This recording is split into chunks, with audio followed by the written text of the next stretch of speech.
for the analysis and resolution of conflict.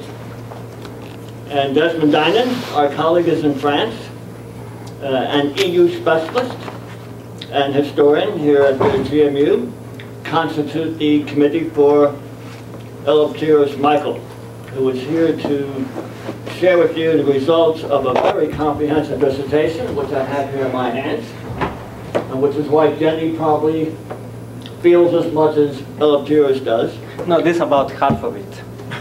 Oh my God. I promise that I'm going to cut it back to 500. Oh boy. You did, yeah. A labor of love.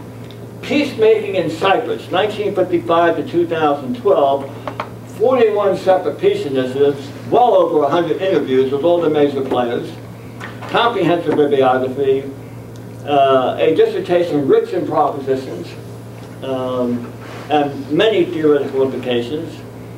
And I invite Eleftherios to share with us what looks like a very grand work and contribution to practice as well as the theory of conflict resolution. So Eleftherios, please take the time you need to do justice to your work. 45 minutes, okay, thereabouts, and I'll let you be the judge. And then we'll have questions from the committee, beginning with Desmond, then Susan, myself, and then we'll open up to the audience. Thank you. For our second Thanks, hour. Dennis. I'm just going to take them.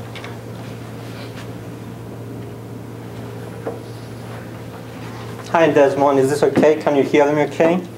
Yes, I can. Thank you. I'm using a mic that is it's with me. So if for any reason we lose communication, please let me know. So welcome all. Thank you for being here. It's nice to see all of you. Most of which I sat in classes for the last 10, 11 years ago. So this dissertation is dedicated to my family and to you all. I see Professor Mitchell there. I think I took 4 classes with you, and then Sandole for the classes. And Susan, we sat in one class on negotiations a few years back, culture and conflict. A few colleagues from AU, I was going to say George Mason, a couple of colleagues from AU, and all of the rest of you as guests. Thank you for joining today. Can you hear me in the back, or should I stand up? Okay. I'm going to walk you through a few slides, and I believe you all have handouts. If there is anything you want, if you don't have a handout, let me know. I have a few here. Yeah, excuse me, I'll get one. Sure. Excuse me.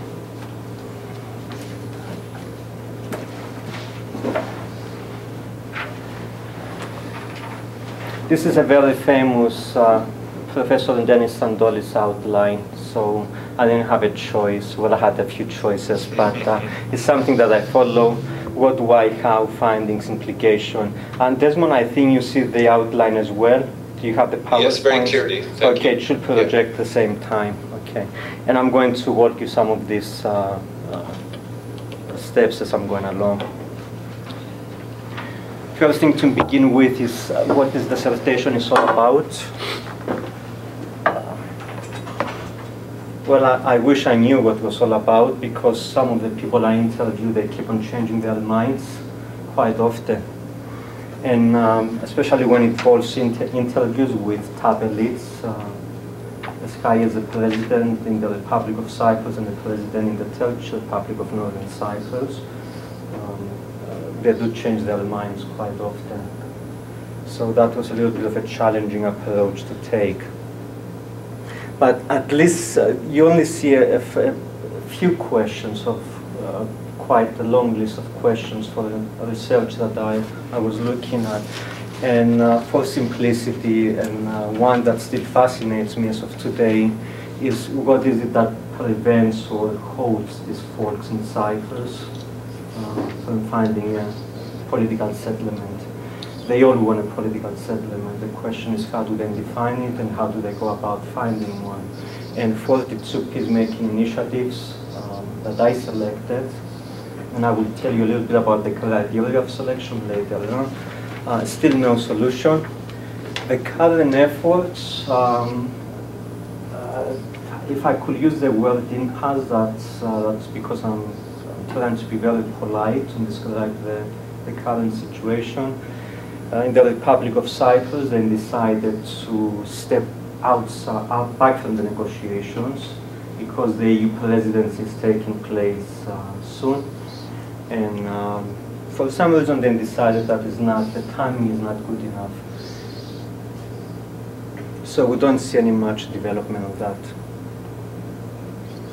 You all probably know the case. I'm not going to get into details. In divided island since 1974. In the northern part, the Turkish Cypriot administration. In the south, the Greek Cypriot administration. 41 peacemaking initiatives going back in the 1950s, mid-1950s as of today. Keep in mind that the circumstances have changed. So if we are going to talk about the peacemaking initiative back in the 50s, the circumstances are quite different than the peacemaking initiatives today. The structure of mediation is quite different to some extent. The channel of communication changed slightly. Lots of internal, external factors as well. Please keep that in mind.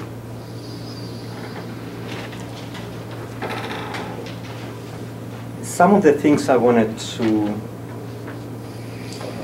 find out and sort of show where this dissertation fits in terms of discovery. And I don't think I discovered much here, even though it was an ongoing process to hopefully find some answers, and that's been quite challenging. And I can talk to you about the challenges later on as we go along. But I think I got to a few points to address or some linkages between variables, peacemaking and outcomes perhaps, linking peacemaking as a process to some of the dynamics and such. Again, you have a copy, all of you, of this document. I'm not going to read what's on the PowerPoint. Simply highlight a few things. The next thing to keep in mind is the literature. Is it okay if I sit, or do you prefer to stand? Okay. I took a kind of an integrative approach in this dissertation to look at the literature. You're only getting a small sample of it, and see what has been published about peacemaking. Some of this literature is linked to Cyprus, some of it is not. Some of it is very theoretical, some of it is very practical. And I'm giving you a sense of it, an idea of it.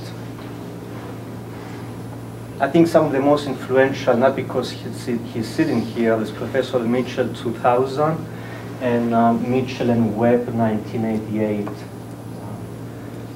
I believe it was 88. Correct me if I'm wrong. Yeah. Yes, okay. And I classify them based on what I understood to be an approach to peacemaking in terms of the process, phases, structure, system, strategies, and outcome. And this is one way of synthesizing them, at least synthesizing the literature review. At the same time, I'm taking a stance that peacemaking has to have at least some of these components in it. And it makes it also easy when I go back and link some of my own findings into some of these approaches. A few things about the methodology. At least 5 methods are used in this dissertation. The first one is a data set. I think it's the next one. Okay. I'm coming back to these 5 ones. You have it on your copy, on your handout. I'm taking one at a time, and I'm going to show to you some of the findings and some of the knowledge that comes from each one.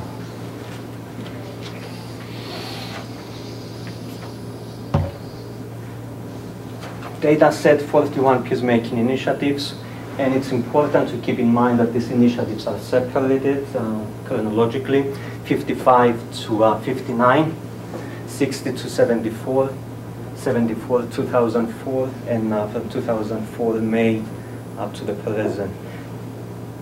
The dynamics change in each period, especially when it comes to the point of making some juxtapositions on these initiatives.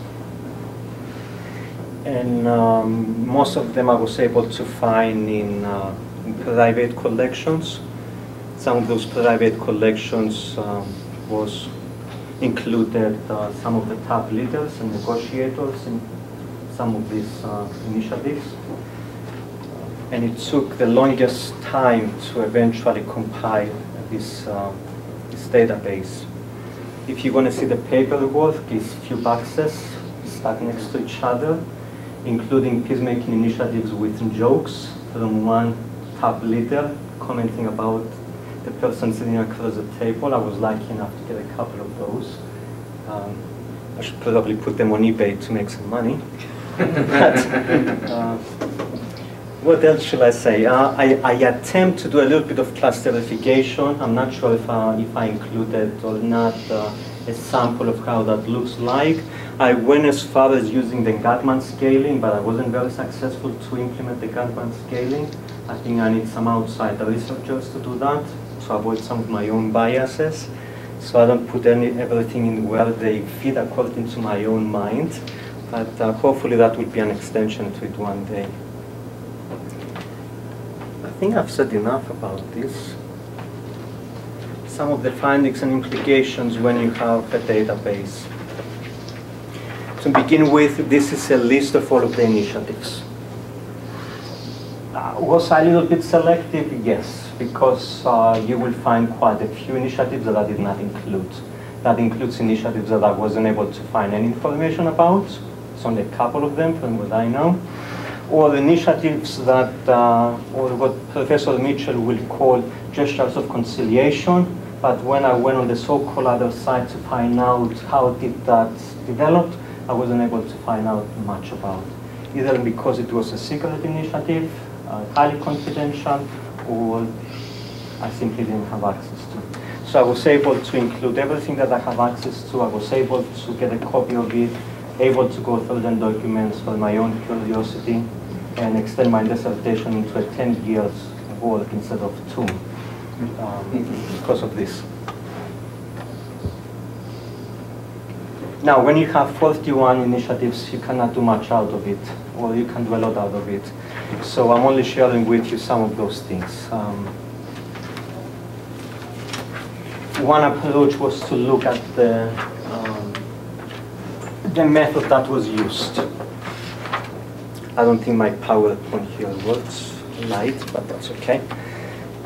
Among them, I found methods that included at least 2 or maybe 3 unilateral actions, initiatives that the initiator or the people involved ended up having some kind of an indirect communication.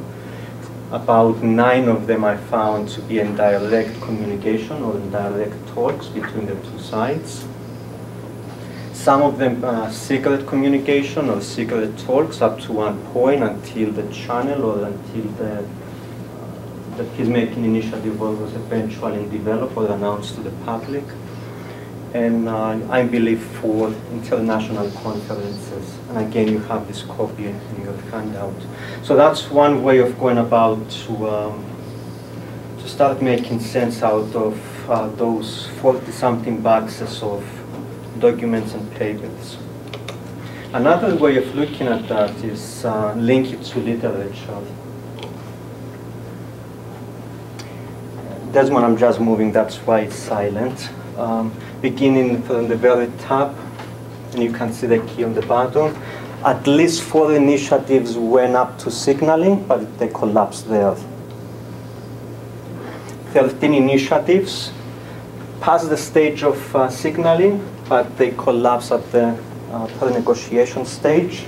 Some of them went as far as, I'm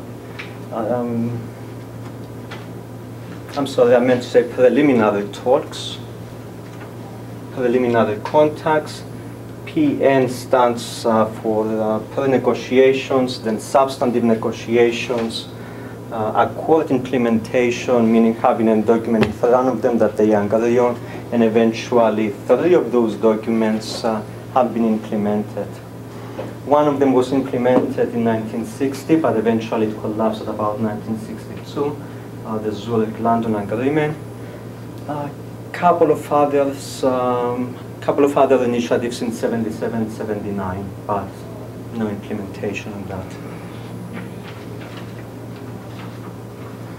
This is another way of looking at the database. And here the main argument I make is that, at least for me, or in this dissertation, peacemaking is a process, kind of a Western approach instead of my Orientalist approach, is a process that at least, or a process that has to go through these 6 stages, from signaling all the way to post-accord implementation. Lots of factors within the process and outside the process can influence, as well as not only the process, but the dynamics as well as the outcomes. The peacemaking can go backwards, if need to, can be terminated at any stage. This is linked back to the literature review, and that's again another way of making sense of all of that. The second one, the second method or second approach was one-on-one interviews. 62 top political leaders, 67 key informants, Cyprus, Greece, Turkey, UN officials, academics, non-academics, individuals who've been involved in some of these initiatives that I was able to find and gain some of their inside knowledge.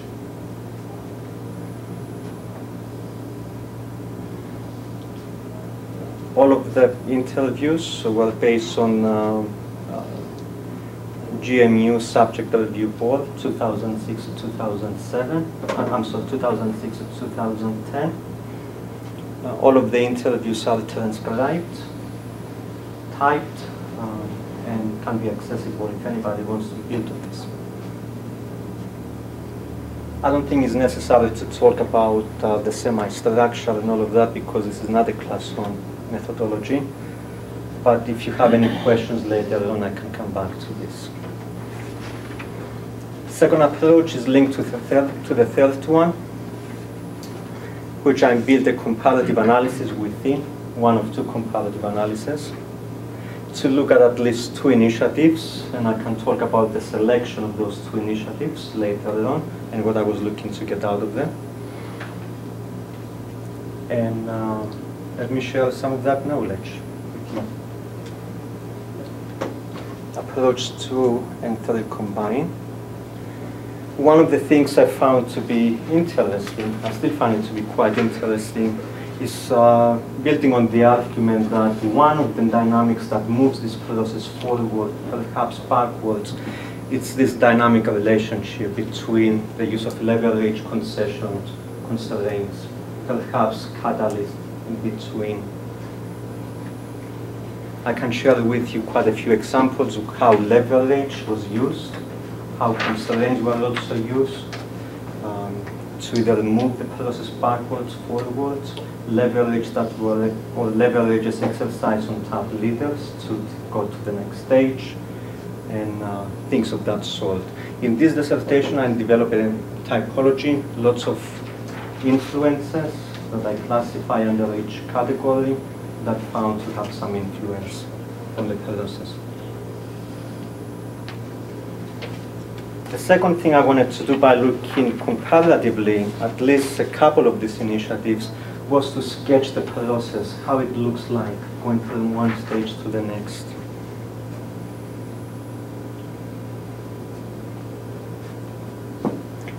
This one is an example of beginning from building on Chris Mitchell's 2000 publication on gestures of conciliation. Most of the methodology, the model was, the donor model is used there, looking from the sender to the receiver and looking through his lenses and his methodology, how signaling can go as far as initiating talks. And for every stage there is a model like this Angli model. So I'm not going to show to you 6 of those, I'm only showing to you 2. So that's the one. The second one is sketches the movement from preliminary talks to substantive negotiations and some of the dynamics that might affect that process. Again, use of leverages, use of tactics, strategies, internal, external factors, civil society, might play a significant impact, might have a significant impact. Eliminating mistrust, psychological changes in the parties, intra-party dynamics, quite a lot of things there, which again I'm not showing, but they are included in this 500-page something document. The last approach, not the last, the fourth one, is to look at some of the, again, is to look at comparatively some of the structures of the talks and see some of the similarities or not similarities when it comes to process, dynamics, and outcomes. And I can talk to you about the selection of these initiatives later on. And we can have more of a discussion on that. Based on that, this is one of the models coming out, building on Mitchell and Webb. This is a power mediation framework. And it goes back quite a bit in time. The main contacts is UK, Greece and Turkey. That's the Zurich-London framework. The Cypriots were excluded from the main system of mediation or negotiations back in the 60s, 59-60. So the Cypriots were kept on the side, each side separately, and they used kind of a consultative approach. As you know, the Prime Minister in Greece will contact the Greek Cypriots to get their feedback and build on that. In Turkey, the same. The Turkish Prime Minister will contact the Turkish Cypriots, representatives, and build on that. So this is an example of a power mediation. And in this document, I develop a number of hypotheses and propositions as to how this model can be useful or not useful at all. Be cautious applying this at home because it might not work. Maybe in Bosnia, I don't know. This is quite interesting, and I have a personal story to share. It looks like a boat. Again, the main idea comes out of Mitchell and Webb, 1988. And the only book I had with me at that time, this was in 2006, was the Mitchell and Webb, and a 6-pack. And I was going on the coastline to meet Webb, Keith, and we spent some time on his boat. And it looks like a boat because it was designed on a boat. But I wasn't able to communicate with him, and I think he passed away recently. This is an intercommunal framework. It's one of the 3, and it simply shows a slightly different dynamic where the Cypriots and not Greece and Turkey are the stakeholders in the talks, in negotiations, if you like. And then again, I conclude with some hypotheses and propositions on that. I'm not going to show the third model because that's quite complex. It's on the document, if you like. This is an example of how hypotheses look like, so you can get an idea. I didn't count all of them, or I lost count. There are about 86 hypotheses like this in this document. So you only get one sample, or one of it. So a peacemaking strategy in Cyprus is likely to lead to a successful peacemaking process when third parties, so on and so forth. This is simply to give you an idea. And later on we can have more of a discussion about this.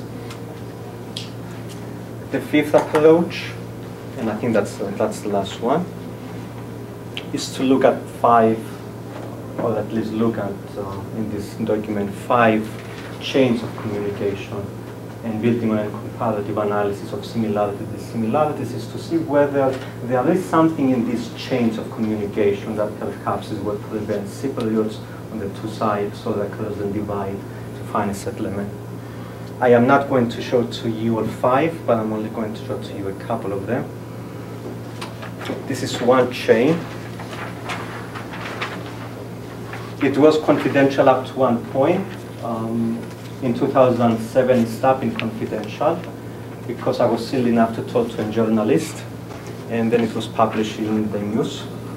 And That's the rest is history. And I can tell to you the story of how I came about this completely accidentally. Simply one of the individuals mentioned of something, and then in Cyprus it's very nice because you hear something on the one side and then you cross, you go on the other side and you test it and they talk to you all about it. And then you go back again and you question them and say, hey, I heard this, so what's going on? Who told you that? Oh, so and so. Oh boy. And then they tell you more about it. And this is how this channel came about. Desmond, I know you're online. This is the channel known as Papadopoulos Christofias channel. Came 2 weeks after the Bulkenstock negotiations in 2004, and about 2 weeks before the accession of the Republic of Cyprus into the EU. Christofias and Papadopoulos. Papadopoulos was the president of the Republic of Cyprus at the time. Wanted to speak with Mehmet Ali Talat with the hope that mutually they will agree to reject the Kofi Annan plan, but that was kind of exploited. And when you know that your opponent is going to reject a plan, then you appear in the media and say, this is the best plan of all. And that's how this one came about. It was official, secret, semi-indirect, confidential up to one point. Very few people, I believe, know what was the content. I wasn't able to get that close to find out what was negotiated during those meetings. A couple of pieces and parts, but that's the closest I got to. This is another one. This is a visible one. It was direct initially, then became indirect, confidential at the same time, with advisory teams. This took place at the UN headquarters in Nicosia, the old airport in Nicosia. I don't know how much in detail I should get. Maybe I can keep it for the QA later on. But if you look in the middle, it included UN mediator Alvaro de Soto, Rauf Denktash representing TRNC, and Glafkos Skleridis representing the Republic of Cyprus. That's the one in the middle. This indicates that the two at one point, Skleridis and Denktash, were negotiating face-to-face, which took place.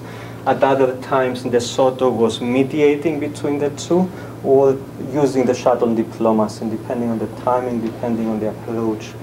De Soto did use shuttle diplomacy, going back and forth when the two refused to talk to each other, and eventually back to the negotiating teams for advice and other things. Implications, that's a way of summarizing some of this information. Again, this is based on some ideas from Mitchell 2000. To look at these channels, going back to the database now, finding some of those channels throughout history and see if I could fit them somewhere. The fitting is not perfect, but that's one way of showing this about, or going about to show this.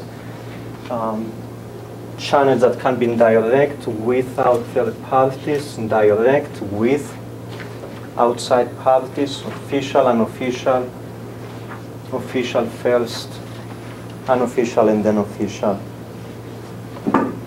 I constructed a couple of these. That's one of the two. This is the second one, is to look at chains of communication or channeling in terms of parallels. And some of those chains were parallel. I don't have a copy of that one to show to you, but it's in the document. Contingent one. Short change, long change, teleological change, that's the goal, is to initiate something, and that's the end of it. Or normative changes that are linked, which are linked to merge processes. Additional implications. I go too fast, okay.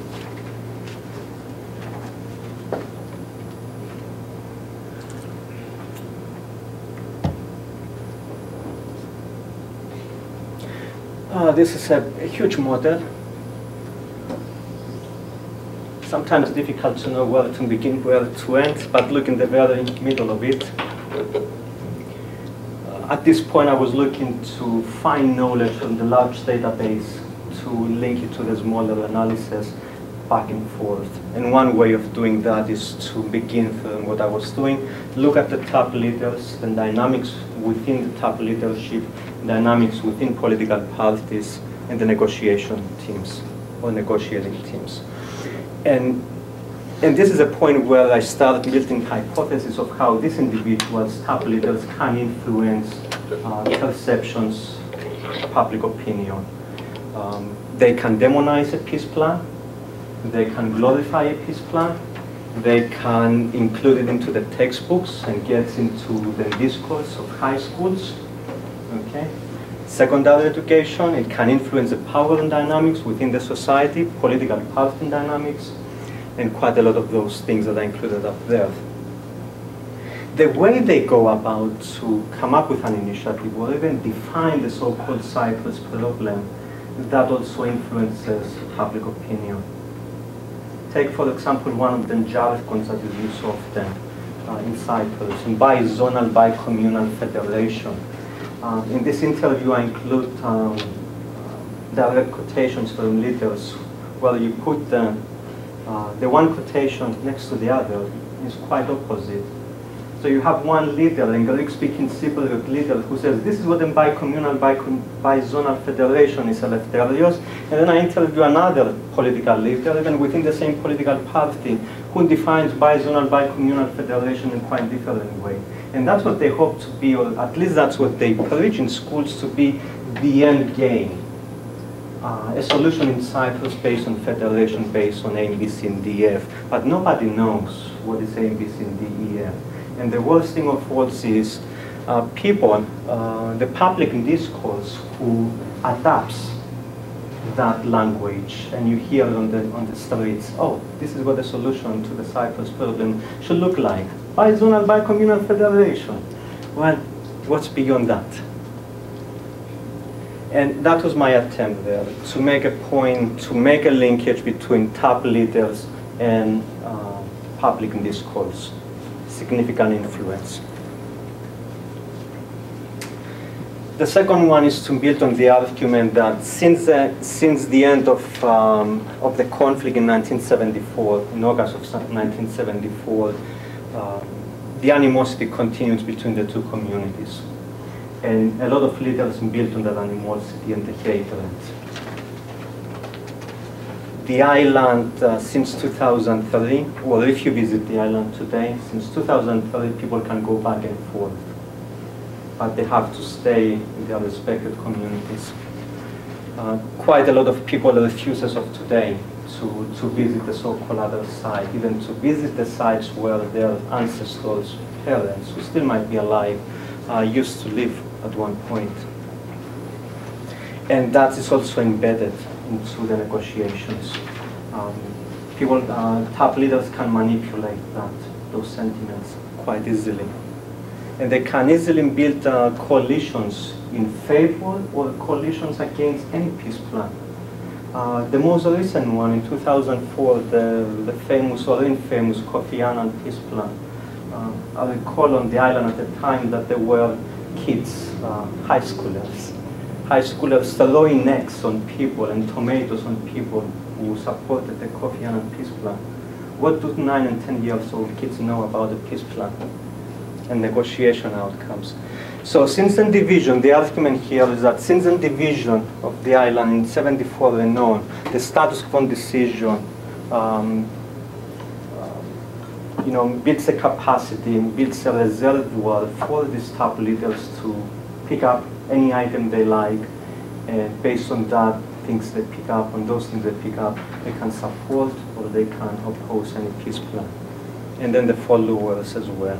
There is an independent public opinion, perhaps very marginal, or a civic society also is very marginal, but there is something. This argument also, when it comes to implications, simply builds on the argument that there is a space in Cyprus for these leaders to come closer and to find an integrated solution in the negotiations. They can move away from the status quo and find even away from the compromise frontier to find much more integrative outcomes if they really have a genuine will to do so. I don't know if I should personally take a stance, but my stance is that some of these leaders that I had the chance to meet and have many follow-ups over the years, coffees and lunches, I don't believe that they have a genuine will to settle the Cyprus problem. The status quo and division provides a reality that makes a lot of people happy, at least in the public opinion. And a lot of locals believe that. This is the same story. I'm not going to repeat this, but I strongly believe that there is a frontier of possibilities to find mutual solutions to this. This is where the current negotiations fall at the time. The two sides have been entrenched into their own positions with almost no compromise to step outside of the comfort zone, known as what I call in this dissertation the maximalist position. Even recently, I was on the island on April with a group of my students from American University. We did meet, we sat down with the two leaders, the President of the Republic, the President of the Turkish Republic of Northern Cyprus. Even in the meeting with the students, both leaders highlighted the viewpoints that pretty much they won everything. Characteristically, the one person said in a question that a student, one of my students raised, that the answer was Girlinia. Is anybody Turkish-speaking fellow? Yeah. Okay. The northern part of Cyprus, if you go back on the map to the very top, it's a town called Girlinia in Greek, Girne in Turkish. The President of the Republic said, one day Girne will belong to us. I mean, for heaven's sakes, how is that possible? It's like saying Istanbul will become Constantinople in a few days, you know. If that happens, maybe Girne happens too. I don't know. But personally, I oppose that viewpoint, so you know. So that's an example of maximalists, one side taking a possibility frontier that it's all us. I have too many cables here. Okay, this is good. This one you have to be careful because it might be a little bit misleading. It includes all of the political parties in Cyprus. It's based on some of the most recent polls that I was able to collect, and I plugged them onto a multi-dimensional scale. It's a qualitative one, it's not a quantitative multi-dimensional scale, and it shows on the Greek-speaking Cypriot political parties. The pink or the orange looking, that's the Turkish Cypriot political parties, and the direction that they envision as political entities, or they see to be an endgame solution. And it's quite, you can see quite some diversity here. You have political parties such as National Unity Party on the so-called one side, that they strongly believe and they advocate for the status quo division. You have political parties that believe in a consociational type of a power arrangement with political equality, and the spectrum goes up and down quite a bit. There is a middle ground for the settlement, but they have to move in that direction. They have to make the effort to go towards that direction. A few more slides, and I think I'm going to conclude. I spent almost 40-something minutes, and I don't want to put you to bed to sleep. This is to show a little bit of the dynamics, how political elites can manipulate peace expectations and dividends, and they can do it, they can master that quite easily. The perceived peace expectations can rise, can lower, can disappear, depending on the efforts of the elites, of the negotiators, their ruling elite, and the way they go about to convince their own constituents. This is an example of a rising peace expectations. I've been on the island at times that everybody believed that in 2 weeks there would be a settlement, would be a solution. Back in 2008, the famous Christofias Talat initiative, everybody believed that this time the pie was coming together, peace expectations up there. It didn't last. 2 weeks, it went down. So top leaders can play that quite easily. This is an example of false expectations. I was looking at some of the initiatives and I was talking to some of the key informants and friends on the island to recall back at times, back even during the Ngali set of ideas in the 80s, beginning of 80s, who believed that the Ngali set of idea was the manuscript, was the best plan on this planet ever. It didn't last, just a few weeks. It got close to, but it didn't go far.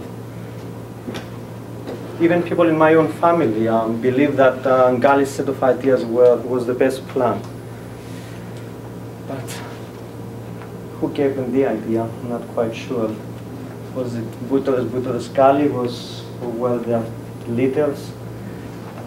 That's a big question. Another way of looking at this is stall expectations. Outside this dissertation, when I'm in Cyprus and the work I do with my students from AU, talking to other students at various universities on both sides in Cyprus. Among the younger generation of students we talk to is they have zero expectations. Some of them are quite satisfied with the division. They don't want a new project, they don't want a new idea. So we also see this phenomenon. And it goes back on the multi-dimensional scaling that there are political parties who believe in this approach as well. And division of Cyprus. And that's fine, if that's what the people are. Diminishing expectations,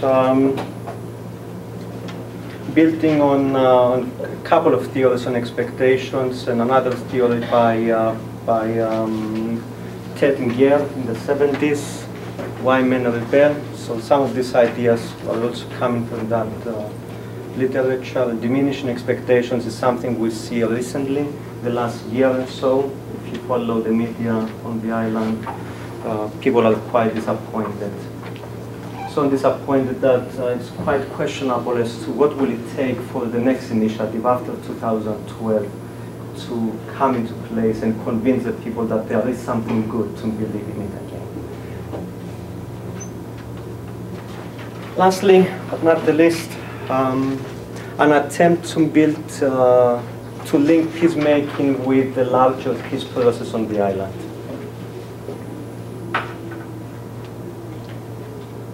And I shift literature, moving from peacemaking to dynamics of peace processes, with the hope to show that all of these efforts on the island are in association with quite a few other dynamics. For example, peacebuilding. Quite a few efforts on the island by civil society to build capacity parallel to the peacemaking processes and such. And this is one way of doing that. I am not going to show to you much on that, but in the document I take one of these spectrums at a time and build, and I show examples from the island.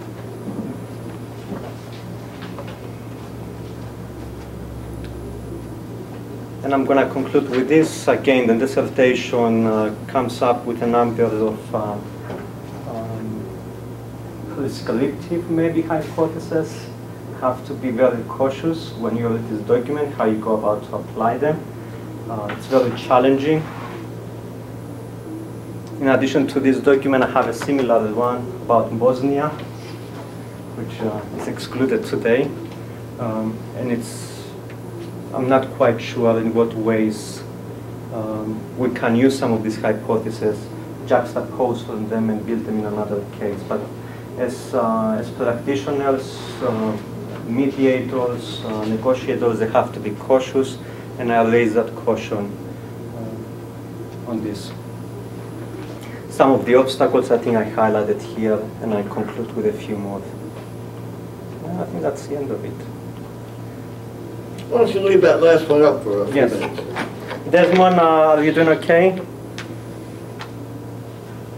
Hello? Hi. Okay. I think I'm Right. done with the presentation, giving the floor to Dennis Sandole, and then I think a discussion, or let's see what he has. Oh, thank you.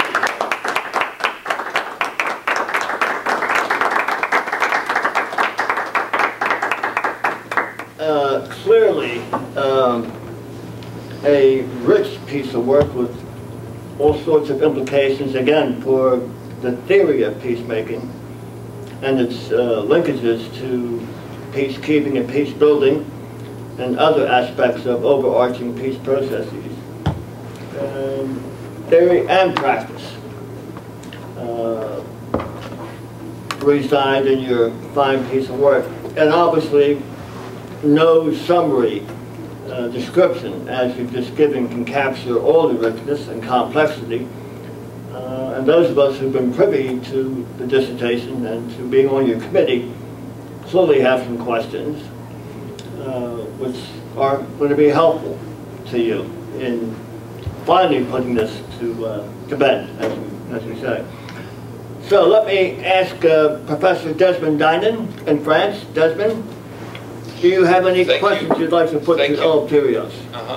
Thanks, Dennis. I hope you can all hear me. Yes, we can. First of all, I want to say how pleased I am to be on the committee. I'm very grateful to you for having asked me to join the committee.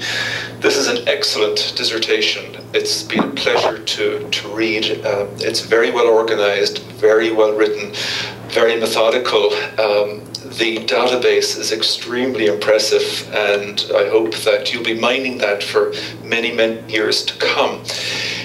Now, you won't be surprised that the question I have to ask is about the European Union. I work on the European Union, and despite the Eurozone crisis, the European Union is still very important, I think. Maybe because I work on the European Union, I tend to exaggerate its importance, and for that reason, I was surprised by the fact that the European Union did not feature as prominently as I had thought it would in the dissertation. There are references to it, but they sound almost like throwaway references. Let me read you one. This is from page 230 of the dissertation. Quote, "The EU accession process," this is the process of Cyprus joining the European Union, "the EU accession process was indispensable for increasing the hopes for unification and the beginning of a new chapter in Cyprus. But unfortunately, it favored, that is the EU, favored only one of the two sides." As I said, that's a very brief and fleeting reference to the European Union's role, to the process of European Union accession. And I'm wondering, why is that the case? Why did you not develop more the role of the EU, the leverage which the EU might have had, not least because of the coincidence of EU accession and the Annan Plan? So that's my question. Thank you, Desmond.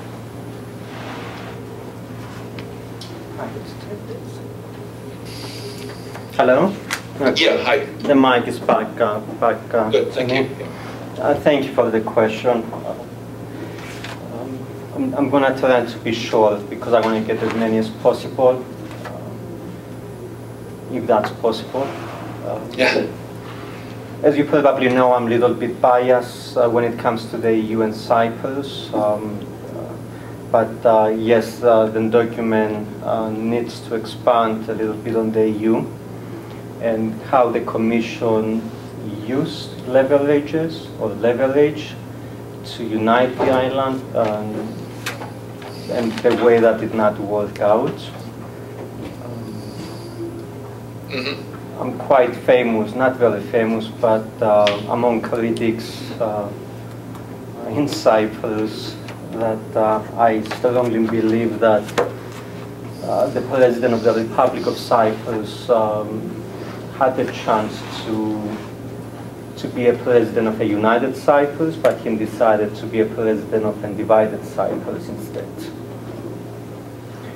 The European Commission could have exercised, and they did exercise a leverage, as you know, between the Copenhagen meeting in 2002, in December of 2002, based on the recommendation that Richard Holberg made in 1999 and then 98 and then 99 with the Helsinki meeting, that Cyprus should enter the USA United Island. Turkey, at the same time, that was the linkage that Holberg built on. Turkey should get the accession package deal in 2002 as well, which they did. It's a classic example, I believe, in this dissertation where the leverage was there, but unfortunately, or fortunately, I don't know which way it goes. Athens exercised a slightly different leverage to threaten the Germans to veto Poland's accession if the Germans, the French, or the Brits oppose the Greek Cypriots' intentions, and a lot of that was behind the scenes. I didn't know, I have a lot of literature on that by top political leaders who were present in those meetings, and I hope to eventually put them into a publication. I know it's going to expose the identity of quite a few people, which I believe they did deceive the people in Cyprus on both sides. And it's something that is missing in this dissertation. I acknowledge it. You're right at the point. But for ethical reasons, I didn't want to make a reference to processes and individuals that I wanted to keep unidentified.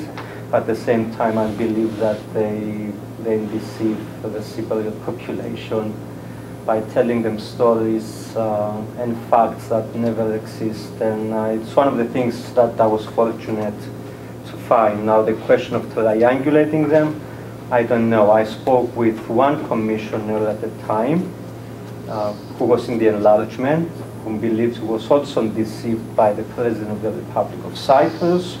I spoke with a US envoy and a British negotiator who also believed that they were misguided and misled by the President of the Republic. But concluding, you're absolutely right. I hope to publish it one day, and I know that quite a lot of people will come after me, but that's okay. But they can't dispute what I have to say. Well, let me follow up if I could.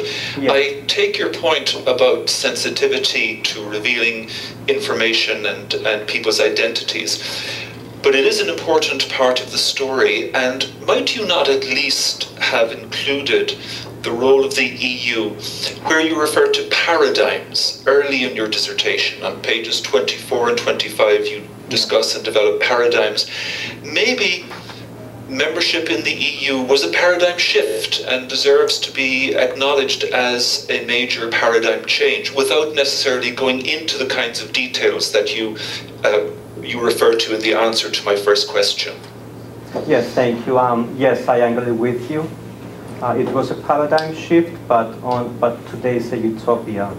It doesn't work because, as you know, the European Union Commission no longer has a leverage on the negotiations. Last year, 2 years ago, I was working with a couple of scholars in Cyprus with the hope that we could get to Jose Manuel Barroso. So hopefully Barroso will put an ultimatum on Mr. Eleftherios and Talat. That was before Dr. Eroglu replaced Talat. But again, Mr. Barroso said that confidentially, the Cyprus is not an issue for the European Union Commission, it's an issue for the Cypriots.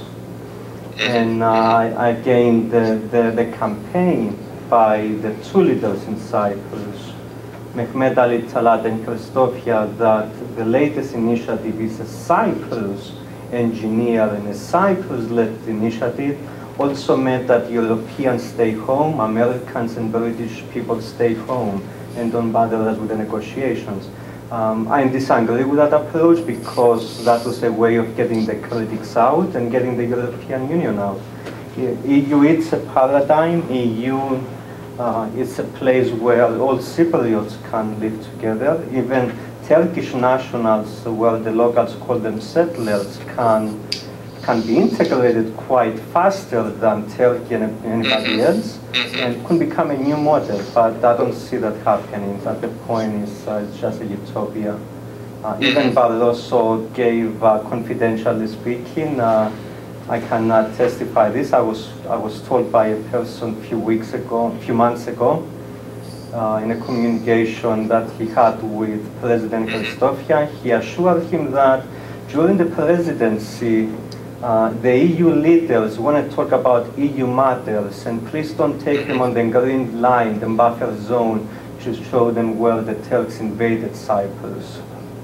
And I was recently told that all of the taxi drivers who converted the taxi Mercedes into the limos to carry these European folks to make sure they won't even get closer to the buffer zone, because EU has EU issues to deal with and not the citizens of the Cypriots. But I cannot put my hand on that. I was told about that recently. Good. Well, thank you very much indeed. Thank you very much. Back to the Sandole. Thanks again, Desmond, for your provocative, far-reaching question and follow-up. And thank you, Eleftherios, for your equally rich response. We now turn to my colleague, Dr. Susan Allen Nance. Susan? Thank you, Dennis. So I have two main questions. May I ask both of them? Please do. So my first question, first of all, I also want to express what a pleasure it is to be part of this dissertation committee and to see the incredible depth of your knowledge of this case and your perspective you're able to bring to it at the same time as your in-depth, intimate knowledge. So that then brings me actually to a related question, which is, you mentioned today the speaking with a journalist and a particular initiative that had been confidential and then became not confidential. And so to look at your research as, in fact, a engagement in an ongoing real-life conflict, and to look at you as, yes, a researcher, and also an insider in this conflict and a practitioner of a sort, as you go back and forth doing your research, are you also engaged in practice in some way? I guess I just wanted to ask more clarity about how you frame your identity as a researcher, and you're touching this real ongoing conflict in particular ways, as exhibited with the conversation with the journalist, but also, I guess, as we look at your methods, the methods you've described, and I realize you can't fit everything when you've limited yourself to 500 pages, and so there's a lot more you've done that isn't here, but the methods focus on the research methods. And it seems to me there's this element of, you've also been doing some kind of practice as a researcher by being that bridge back and forth, and people have learned about different perspectives from the other side as you've gone back and forth, as I understood your methodology and your detailed knowledge of confidential information about developments and possibilities and initiatives. So that's one question. Do you want the other one now, or should I wait? I can take both, yeah. So then the other one is a rather selfish question. And that is, you were very clear to say to us, don't try this at home. No, I was kidding. Okay, so, and I feel like in this, you've done this very careful dance between in-depth knowledge of this case and the 41 initiatives and the comparisons of these various initiatives and really detailed analysis, all related to Cyprus. But yet you come out with some very provocative, interesting hypotheses, which to me, what I want to ask, and this is the selfish part of the question, is what should I be thinking about from this to take to work with Georgians and South Ossetians, or with Armenians and Azerbaijanis, or any other set of conversations? Thanks. I can't take the mic, so Desmond can.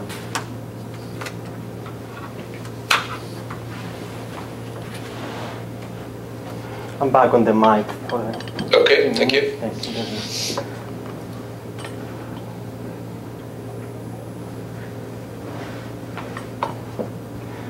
Thank you, Susan. Let me begin with the second one. You have to, or anybody has to be very cautious, very careful how to use this hypothesis. I might be completely wrong with what I'm saying in this document, and that's my approach. I can take one of the hypotheses that states, for example, if leverage is used in this way, then we might have a better outcome. I'm not quite sure about that. So when you take that with you in your own work, in anybody of you, we have to be very cautious, because in this in this analysis of 41 initiatives, I came to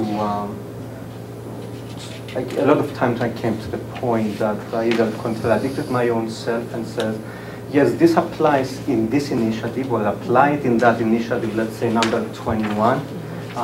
Number 22, it worked the opposite way. And when I go back to this, if I go back one slide and I say a peacemaking strategy in Cyprus is likely to lead, and a lot of hypotheses are also built on the language that a peacemaking strategy in Cyprus is unlikely to lead. So you see both worlds back and forth to a successful peacemaking process when leaders. Do I have enough data to demonstrate that we can take these facts into Bosnia and see why in Bosnia the last 18 months, for 17 months, didn't have a functioning government following the elections in 2010. Leverage was used, similar to Cyprus, but it led to something opposite. So you have to be very, very careful, and that's the point I want to make. Now, if it sounds a big number, 41 initiatives, that has to do with my own obsession and nothing else. It doesn't mean that the knowledge from these 41 initiatives can lead to a manuscript where, yes, when next time you go to the field, take these 10 tools with you. I don't believe in that. And I'm also very cautious that, and I hope that I'm wrong in most of this, that I'm not correct, because it could lead to disasters, perhaps.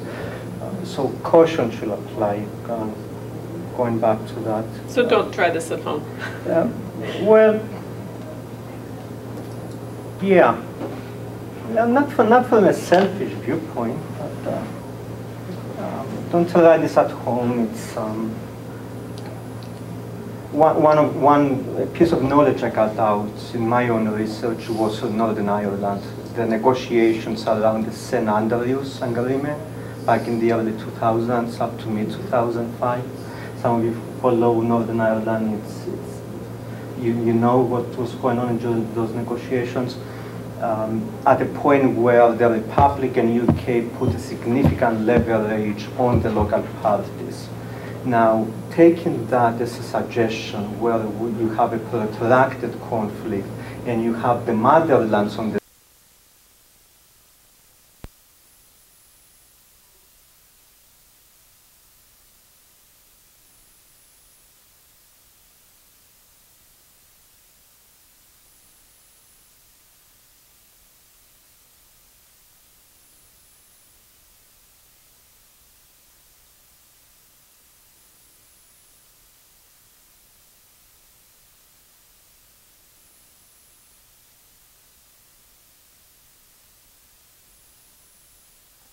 initially, later on it was place, stating that this is the best plan.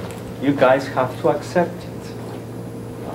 I have a confidential interview with an individual who was in Wolkenstock at the room of the Greek Prime Minister, who said, guys, if you don't accept this, don't come back in Athens and ask us for anything else beyond this. And Prime Minister Erdogan and Foreign Minister at the time, Abdullah Gül, did the same for the Turkish Cypriots. This is it. But the same kind of idea that would work out to get Northern Irish negotiators out of the deadlock, it didn't work in Cyprus. So try this at home, don't try it, we have to be cautious. I'm not saying that from a selfish viewpoint. I hope that satisfies your idea, your question. The first question was about my own personal work, I think. Can you say them? Can you? Yeah, the extent to which doing this has had any impact on the ongoing discussions and relationships across the. A little bit on the civil society sector, but not much. In Cyprus, as most of you know, the civil society is hijacked by the political parties.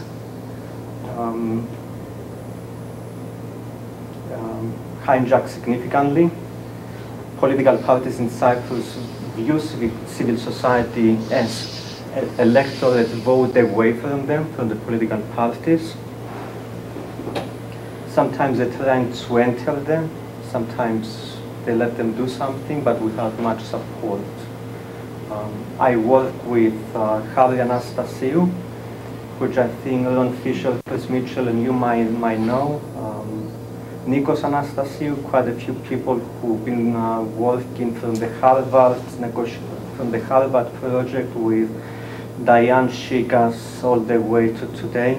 I'm working on an article on the peacebuilding strategies in Cyprus from 1960, from John Belton up to the most recent meetings, including the ones that Ron Fisher was involved here at ICAR. I didn't get that far yet, but in the next, hopefully by the end of the summer. And I can assure you that people who participate in these meetings were also people who participate to undermine the meetings after they went back. I can assure you that one or two folks who were in those meetings, and I think this is in the knowledge of Harry Anastasiou, are working in the government of Cyprus, in the Republic at least, and they do undermine any initiative that doesn't have the left-wing identity initiative on it. And that's my feeling. I might be completely wrong. And that's what's going on the island. I do some work, minor work with students, but that's not influential at all. And that's where I like to be. I prefer working with students. That's my work. Okay. Yes, sir. I was intrigued by Susan's second question. It's what I would reframe as the Ben Broom question, the extent to which your research impacted the process, either of the conflict itself or of the attempt to bring about peace, either intentionally or as an unintended consequence. Did your work, your presence, your identity as a Greek Cypriot have any impact on the conflict, on the peace process? Is that basically it? Yeah. Okay. No. No. Now, you've said that you should not try this at home. You're recommending a great deal of caution in how we treat your findings.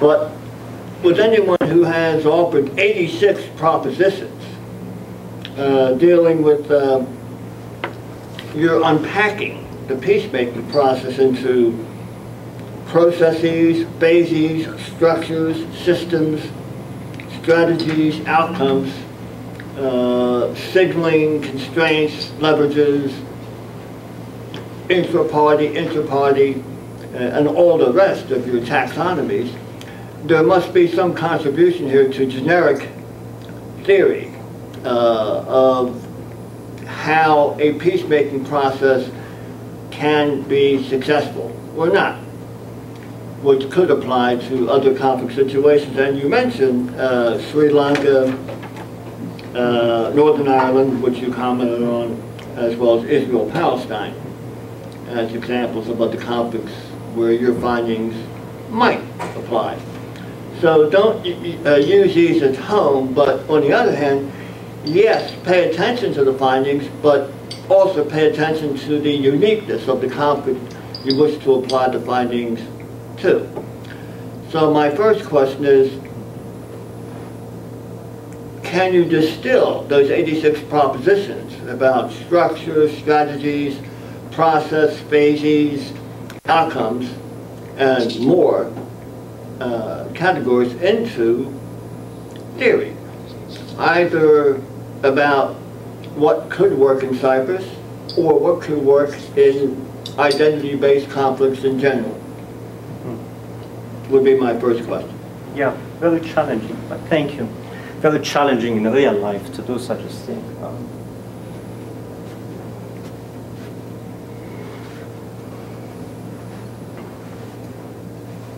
How to go about doing it? I don't know. Unfortunately, I don't know. Well, Kind of some of this. I want to go back just a couple of slides. Can some of this use as a theory? Well, let me go back a couple more. well, I was thinking of that one on page 17. I want to go back to this. I'm not quite sure if I'm contributing towards a theory in development, because I like to see more individuals building on this. So future can tell us if we have a theory or not. Because And that's what I was thinking about. yeah, this, at least from a theoretical viewpoint, my argument here is that it's kind of a Habermas approach, if you like, or kind of a communicative action approach, if you prefer, where people who are involved in these peacemaking initiatives have so much inside knowledge, have so much information going back and forth, that at the end of the day, they filter all that information and then decide what to give out or not to give out to the public. If that's a theory or common knowledge, I don't really know. But my approach here, at least in this model, is that we have situations where top leaders, for example, in 2004, and this goes back to my own biases, where the President of the Republic of Cyprus announces publicly that the Kofi Annan is one of the world's peace plans ever, introduced in Cyprus, engineered by the Anglo-Americans and all of that. But if we look at in the process, no. It's the negotiators going back and forth, Cypriots born negotiators who developed the peace plan. It wasn't De Soto and Kofi Annan. So for an average person in Cyprus, or an individual who don't get to do research such as this and doesn't get to find a few things that took place behind the scenes, it's nearly impossible to know what's going on. And in that sense, from this theoretical approach, it means my argument would be, and I think it's one of the hypotheses, that these people at the very top, negotiators and top leaders, at the end of the day, they have control of everything. They decide what to give out, what not to give out, and that can affect the peace expectations of the people. When it comes down to this theoretical approach,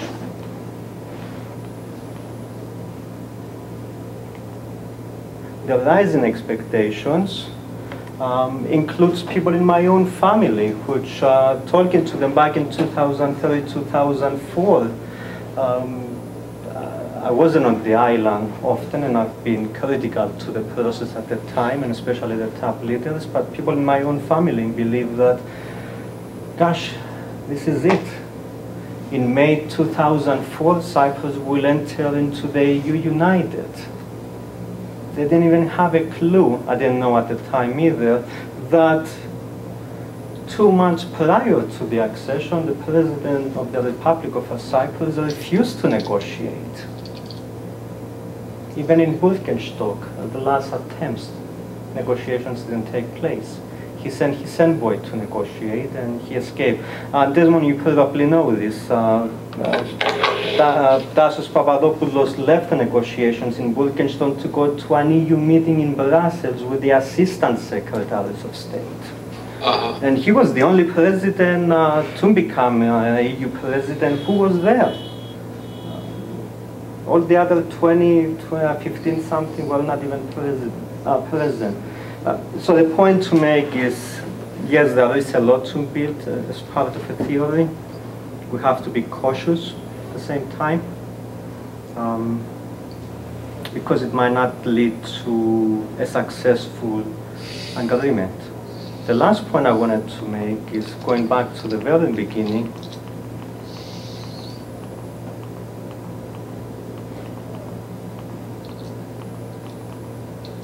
This one. This shows the example where among these 41,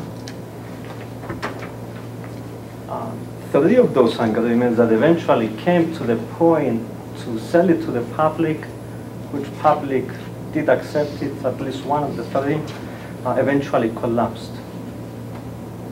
So if we build on the hypothesis of Hampson that peace agreements contain the seeds of their own destruction, among these 41 initiatives, and this is a very pessimistic viewpoint, at least in this theoretical approach, I will argue that the Cypriots didn't even taste what it's like to live together again.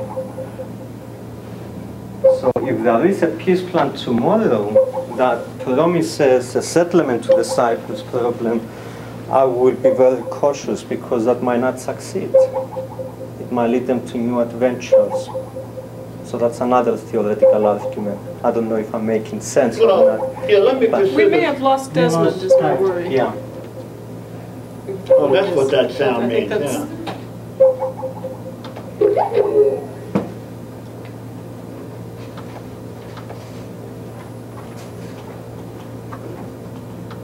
Just one second.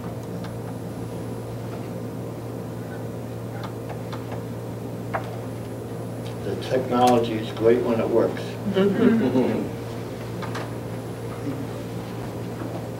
His side is disconnected. Yeah.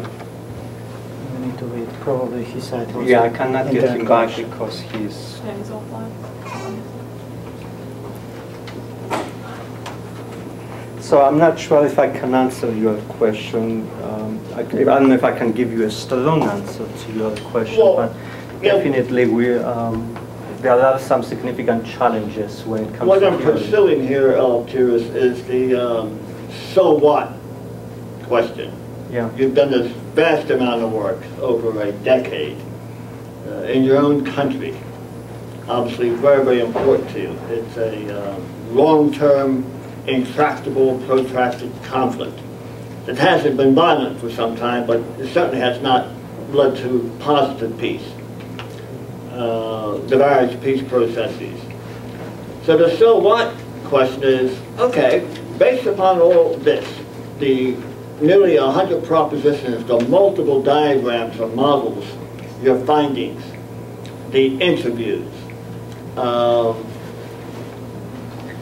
what could you say to the Greek Cypriot, Turkish Cypriot parties, the people at the UN and at the EU involved with Cyprus, people at the American State Department involved with Cyprus? What could you say to them based upon your findings that might make the Pareto frontier more attractive, the integrated option more attractive than the compromise option, the integrated option more attractive than the status quo division? What do your findings say that you could tell folks involved in Cyprus they could do to improve the situation? Yeah, thank you. Quite a few things, but I don't know if that's going to work. We have to look at them as clusters. State Department, what do we say to the State Department? Let's go back to the Cypriots. It's very simple. I think the Cypriots need to be left alone, the civil society, the population in Cyprus, to step outside of all of these proposed models for the settlement and finally decide what do they want. I think that's one of the missing links. If they want a settlement, then to define as people of Cyprus who live there, what kind of settlement do they want? Public opinion is divided. When the public opinion is divided, that can also be constrained or a leverage on the political elites. Most recently in 2008, or even before 2008, the hope was to get into the European Union united. And now we know the story that the one side used the leverage of accession in the expense of the other, at least in my own opinion. That it didn't work out well. So the hopes came down significantly. In 2008 was the first time where both north and south, the representatives were comrades, left wing, at one point communist. On the one side, the one president remains to be communist and will die a communist, as he said recently, or will die as a communist. That momentum didn't go very well. It led to the talks, initiation of talks. President Eleftherios was elected in February of 2008. Talat the same day called him from the so-called other side to congratulate him. And then built on that momentum of signaling back and forth and eventually to initiate negotiations, talks, substantive talks, get down on the table and produce some kind of an agreement. It collapsed at that stage. It didn't go very far. So again, anytime we see some kind of a good incentive to lead the process forward, something changes. And this is one of the arguments in this dissertation, that there are so many factors that at the end of the day, a small little change can't change the course of negotiations. Nobody predicted in 2008 that the left-wing coalition in the Republic of Cyprus will leave the government. And Christofias in 2010, 2 years after the initiative, was left alone. His coalition government, the Democratic Party and the Socialist Party, left the coalition government, accusing him for selling Cyprus to the Turks. Well, this is 2010. If Cypriots still believe in those arguments, I don't think the State Department can do anything. I don't think any practitioner of conflict resolution can do anything, or possibly anything, to change the situation, unless if there is a good willingness to do so. One of the arguments that I can make is, and it's a critique to me at least, is what conflict resolution really resolved in Cyprus the last 40, 50 years. There were small changes that we can see, we can pinpoint. If the mindset of the top leaders is to punish the so-called other side or keep them out of the EU, then we can only do so much. We can only go so far. I did not see in those 41 initiatives, and I think I make this argument in one of the pages, only 1 or 2 individuals have a real, genuine willingness to settle the Cyprus issue. And that's also one of my disappointments, because I got to meet a lot of people who do advocate for a peaceful settlement, but not necessarily for all the Cypriots. One follow-up question Yes. on that. Dismal projection, Yes. but it's spawned by your research findings. Which conflict in the world comes closest to the Cypriot conflict in terms of those types of insights you could share with us about Cyprus? Bosnia will be the closest. Don't include any of those interviews in this research. It's part of a different document. In a conversation with Richard Holbrook, he did take elements from Cyprus back in the 80s, from the Boutros Ghali set of ideas, to use in Bosnia during the Dayton Accords. In my questions, he did not pinpoint what were those elements. Another linkage from Bosnia to this case is during the Kofi Annan negotiations, the rotation government was proposed, and a couple of experts from the State Department as well from Bosnia went to Cyprus into the mediation team. One of them I ended up knowing very well from that point on, who tried to explain, a constitutional lawyer from Bosnia, from Sarajevo, to explain how the rotation government can be implemented in Cyprus. That was rejected as well, and I remember the argument of one of the chief advisors. I had this discussion with him. They said he didn't say they were in Bosnia, but he blamed it on the Americans. He said the Americans are trying to Bosnianize us. So the Americans and the British are bringing ideas from what it doesn't work in Bosnia, such as the rotation government and quite a few other things that they claim, to apply them in the case of Cyprus. So yes, there are elements, cases that can have some similarities. Some similarities with Northern Ireland as well.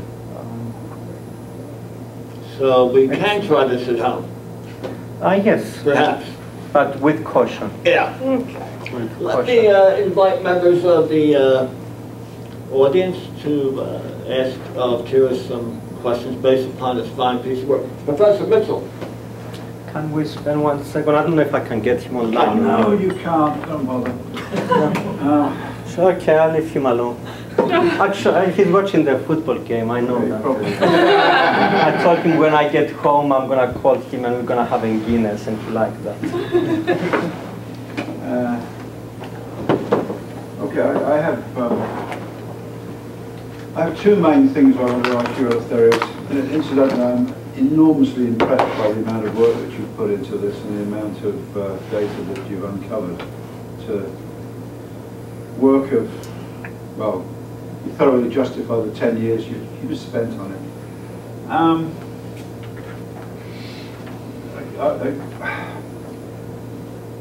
I want to suggest to you that the reason you're finding it so difficult to deal with questions about what does this teach us generally about the Cyprus situation and any parallel situations, is that you've rather driven yourself into a corner by looking at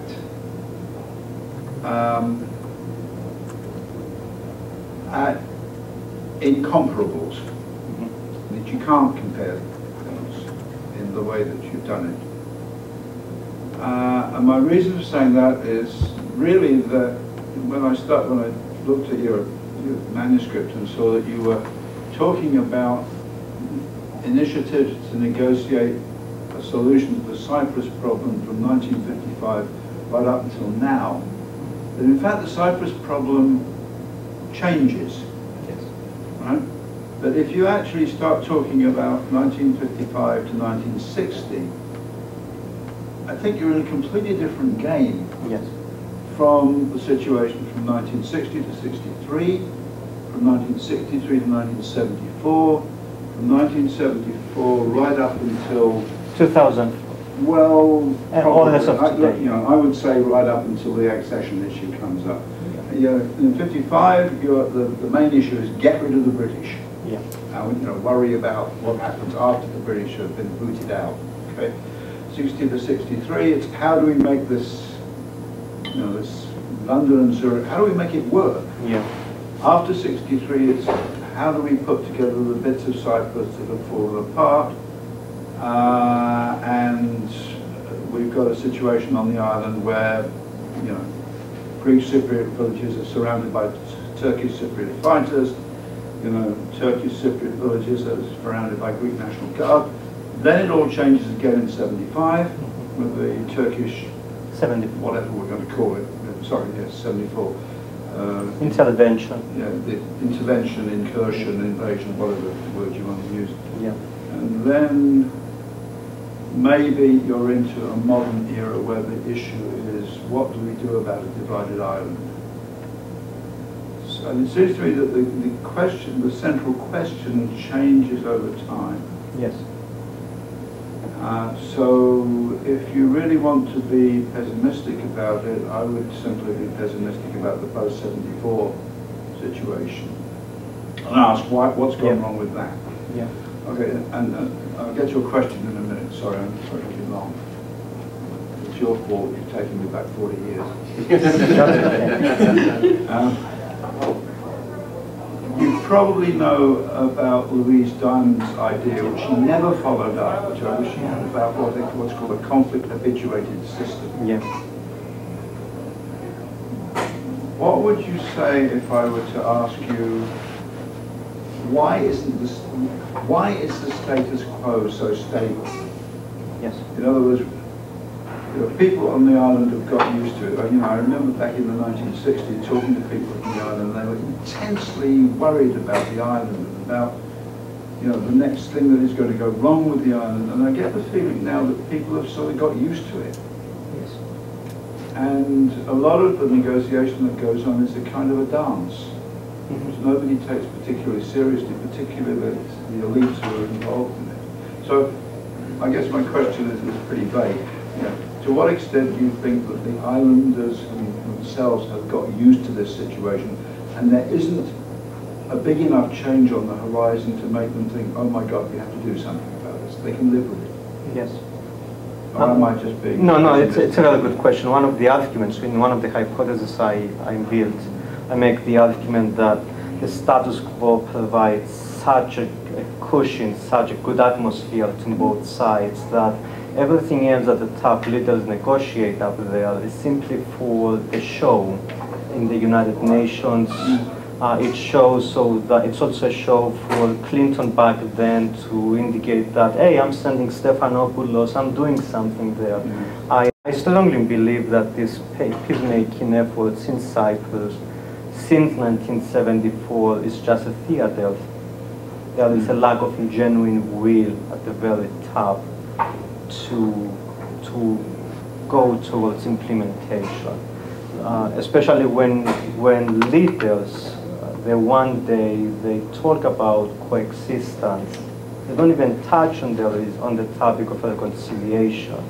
But the next day they build on the argument that one day Constantinople will be ours. Are they still saying that? Oh yes. Don't you know that in the most recent elections in Greece, 12% of the vote was won by Peacebuilding. Peacebuilding is a political party who still believes that all Turks out of this planet. That's 12%, and that's going to be the next coalition government. In Cyprus, it's equally worse because they don't come openly to say this, but anti-Turkish sentiments are quite high.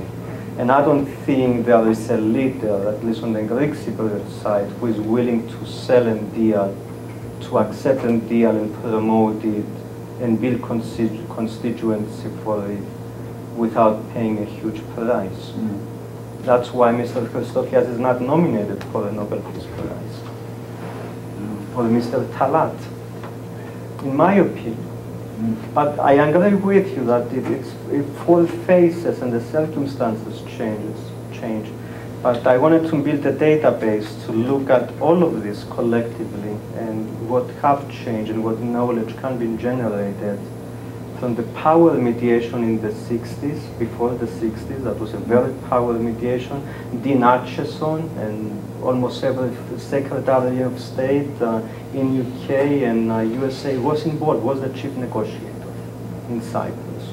And it's all affected by the Cold War as well. Absolutely. So that dynamic is there. From 74 and on, and if you going back to the comparative analysis, the mediation structure changes, the chain of communication changes. Even in the most recent negotiation structure, the Cyprus-led, Cyprus-sponsored negotiations. After 40 failed initiatives in this one, they decided this time we're going to keep the foreigners out. It was a technical game so that there will not be pressures from outside inwards. It didn't work. Can you see anything in the immediate future or indeed the medium-term future that might actually alter the structure of the situation sufficiently so that the attractiveness of a long-term resolution becomes much higher? I mean, it's all comparison, it seems, between where we are now on the island and where we might be in the future. And it always seems to me that at the moment the question is where we are now better than anything we can envisage? The answer is always yes. Now, is there anything that's going to change it to no? The future can offer us better I things. thought about structural changes, and my answer to you is no. No, I think the opportunity is lost forever. And if you think I'm pessimist, I think I'm a wise optimist. Well, you're a lot younger than I am, so maybe you'll see a change come. I hope, yes, I hope. The puzzle, the pieces are not there at the moment. All of the, in one quick answer, the entire island is it's part of the European Union land. The acquis communautaire is simply suspended on the northern part of Cyprus. Every Turkish Cypriot has a Cyprus Republic ID and a almost, if they apply to, within few weeks, they can get a Cyprus passport. Close to, based on my research and with Metehadai, close to 60,000 Turkish Cypriots have a European Union passport today. A Turkish Cypriot can study in London School of Economics, with in-state tuition, like in Greek Cypriot. Which I'm glad, but what is the incentive? What is the next incentive? I think the incentives are not there yet. Thank you very much. Thank you, Christopher. Anybody else have a question to put to Eleftherios? Yes, sir. I have a couple of questions. The first one is more of a background question. And maybe Could you also say who you are, sir? Yes, of course. I'm Christian Maish. I'm a professor at American University, and right now I'm serving as Associate Dean of the Washington Semester Program as well. And Lefty and I are very good colleagues, and I have a couple. I'm very grateful to him for inviting me to attend this presentation. And I have a couple of questions. One is more of a background question, and this may not have been at all part of your dissertation in terms of what I can see, but still, I'm sure you have done some research on it, and it is, what role did the British colonial period play in exacerbating this tension between the Turkish Cypriot community and the Greek Cypriot community? It's more of a background question. And the other is, it's pursuant to a lot of the issues that have been raised so far. Every conflict is different. that's one of the lessons I've also learned studying conflicts as well. And it's very difficult to transport lessons from one conflict to the next. But something that seems to be common in many of the conflicts is something that you have found in this conflict, and it is that some people are benefiting from it. In other words, the conflict is persistent because the elites, the leaders, benefit from it. And it's going to be very difficult to get them to be honest negotiators, to be honest peacemakers, or to negotiate in good faith, because they have a domestic political interest in keeping the conflict going. So, what other things could be done within the polities, in other words, within the Greek Cypriot polity and the Turkish Cypriot polity, to turn the population against that type of position? In other words, to make intransigent less popular. Yeah. Intransigency less popular. Thank you, Christian. Going back to the colonial times, a lot of people on the island blame all of the misfortunes on the British. I'm on the opposite side, not because I don't work for the British, but I think everything that was functional in Cyprus is because it was in British. So I hope that's a positive comment.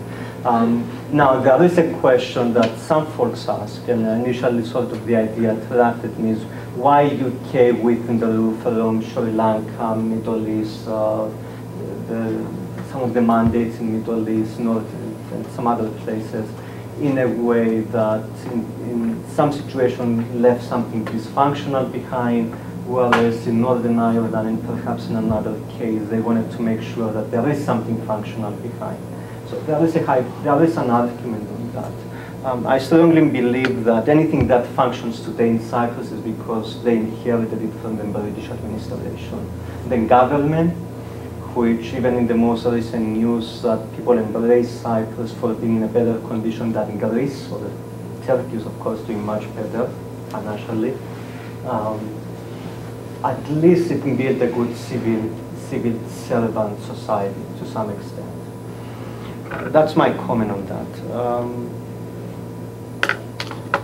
You know, there was a good momentum back in 2002, 2003 when 50, 60,000 Turkish Cypriots got on the street and they said enough is enough. And within few months, they built political coalitions to build a campaign against Mr. Denktash, who was there since the 60s, to change it into a new leadership. They were very successful. It was also a missed opportunity because it was actually exploited in the Republic of Cyprus, in the south. Instead of building a coalition, instead of the civil societies from the south to step in and build a Cyprioteness civil society, it did not happen. As of today, it did not happen. You name 10, 50, 200 individuals in the civil society, and that's it. 2,000 the most. What will it take to change things significantly? I don't see anything coming anytime soon. Mr. Denktash was replaced by a moderate socialist left-wing leader, Mr. Talat. Mr. Talat for 5 years abused and exploited the entire system. His political cabinet members left with Mercedes when they didn't have cars during the administration of Denktash. They were riding the bicycles. In 5 years, they were riding Mercedes, and they engaged all that momentum and movement of 60,000 Turkish Cypriots. And in the most recent election, they couldn't even get 20% of the vote from the 60% of the vote. And they call it at one point replacing a dictator. There was a news article in one of the local papers a few years back, how to replace a dictator. Talk about this momentum. But the people who replaced him, they were equally in the same situation. Thank you. Anyone else have a question to put to Eleftherios? About Bosnia? Oh, we talk about Bosnia. No, if I may just add, Yes. Yeah. it's more like a comment. Everything that was said today, like if we change the name, if we change the location, it sounds so similar. Yeah. Will be the situation in Bosnia and Herzegovina. Yeah. Only names and location is different. That's it. You know, so That's what initially the dissertation was about. Then I switched to this because I gained access to a few people that I didn't expect to, and I kept on doing that. But the story, you just changed the names, I think. Thank you, Eddie. Thank you. Susan, any follow-up questions based upon anything else you've heard since you first put some questions to Eleftherios? Thank you. I think the one thing, the question I'm left mulling over is the story that you shared around talking with the journalist. Oh, yes. And then a previously confidential process became public knowledge. Yeah. And I guess, the story. I guess I'd want to know the story of how that happened, and in your methodology chapter, can you acknowledge that element of the methodology, that confidential information inadvertently became shared, or how that happened, and the problems and challenges around that and the ethics of this research? Yeah. The channel is, now people know who was involved, at least some people know. Not everybody knows about, but among the elites and academics and those circles, yes, is well known. It was published later on. What was said behind closed doors, I do not know. I have some speculations. I got close to a few points, but the channel was confidential and secret up to the point that it got revealed. And that's what I'm wondering, is you described it got revealed, but the way you talked about it here, it sounded like you revealed it. Is that what, did I understand you correctly? Well, I don't know if I'm getting the credit. The credit goes to a journalist that remains anonymous. Quite a few people know the individual. I'm not going to name the individual, even those who will know. Simply was one of the key informants in my interviews. And in one of the discussions I had with this individual, said to me, who are you going to see so-and-so? I said, yes, ask so-and-so about the meetings in Straka, Strakka. So those were the meetings in Straka. That journalist prior to me spoke to another individual and Greek-speaking individual, academic, which you might know, you might not know, without mentioning the name. And that individual kind of did some investigation about it. I think my work is to get closer. I got closer in my own understanding by finding the individuals involved. I know there were some more individuals involved, but I do not know their identities. So my model up there might be misleading in the light of new evidence. And I got closer, not triangulated, but at least listening to some information in the south, going to the north, finding one of those individuals listed, which it's fine. They are known today as being part of those negotiations behind the scenes. And asking one of in the first meeting with Omer Kalionchu, who was sent by Mehmet Ali Talat, and they were picked up by the UN at Little Palace, were drove to Straka, which the private home of Mr. Papadopoulos was placed. I didn't know he was involved. So it was one of those individuals that I went and said, tell me about this meeting. And he looked at me, and at that point he used in Turkish the F word. So it's not impossible that I know about it. I said, no. And he asked me, who told you about it? I said, Mr. Papadopoulos told me about it. And I think he made the mistake to say a couple more things. And from that point on, I had a meeting with another person on that chain of communication. And I mentioned, it was mentioned that during so-and-so talks, it was the idea of mutually rejecting the Kofi Annan peace plan. And that individual says, yes, but if you publish anything, I will deny it. And that became a game of going back and forth, of getting a little bit of piece of information, but if you say anything, I will deny it. Well, they cannot deny the channel. That's too late. So the credit goes to the journalist and the academic, and journalists, Turkish Cypriot journalists and Greek Cypriot academic, involved in bi-communal war as of today. So they get the credit. So, but as you described it, what I'm interested in is kind of the ethics of research in an ongoing conflict. Yes. And to have one individual say, how'd you know about this? And your response be, Papadopoulos told me. Yes, Papadopoulos told me. Okay, thank you. It started with a journalist and became a... And later it became Papadopoulos told you. They would not give me the full story. There was no bluffing in it. That was my question. Thank you. I didn't mean to go into such detail. No I'm just trying to understand it. Let me ask you one more as well, Eleftherios. When a version of your dissertation is published as a book by Lynn Reiner or Rutledge or Polity Press, a book about a comprehensive study of the peacemaking process in Cyprus, and the publisher comes up to you with a request for how to market the book, and asks you who should read the book and why, how would you answer those two questions? Well, Cypriots should read it. Anybody else outside Cyprus should read it. Why should they read it? Again, I'm going back to my pessimistic approach. It's challenging. I think if there is some knowledge for third-party intervention and mediators, and I don't dispute that.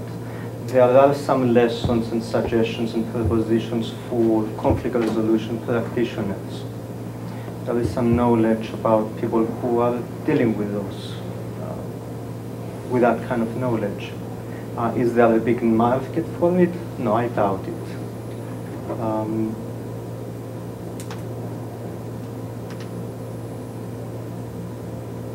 Is that going to change the situation in Cyprus? I doubt it. Is there a big market in Cyprus? No. Big market in Greece and Turkey? No. I don't see the incentives by any publisher to publish this, other than selling 200 copies. What do you think, Professor Mitchell? If they want to publish it, it makes me happy.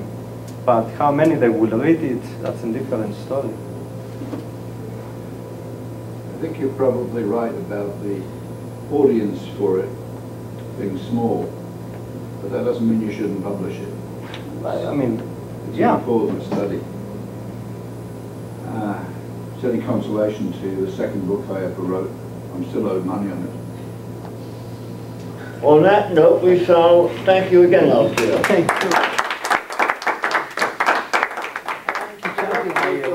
Now, we have to, the committee have to confer. It's a bit difficult without Desmond. Desmond. Yeah, let me see if I back? can get to my computer and hopefully we get him back. So I tried to connect with him on Skype, but I don't know if it was the right Desmond Dinan, Falls Church, Virginia. Yeah, that's the one. He didn't respond. Yeah, So that's maybe he gave up typical on him. us. Yeah, that's Desmond, yeah. Football match finished.